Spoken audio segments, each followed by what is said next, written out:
Ako si Ginoong Leeds, isang misteryosong Amerikano na nagmamay-ari ng isang peryahan sa Quiapo.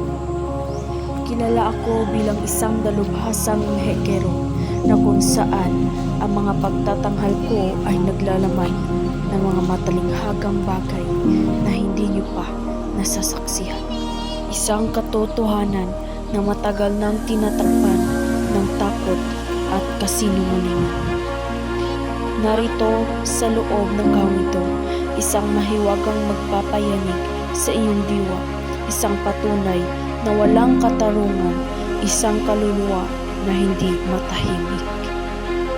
Sa pamamagitan ng isang salitay, ubuhayin ko ang sandakot na abo upang makausap ninyo ang tanging nilikhang nakababatid ng nakaraan, ng kasalukuyan at ng hinaharap.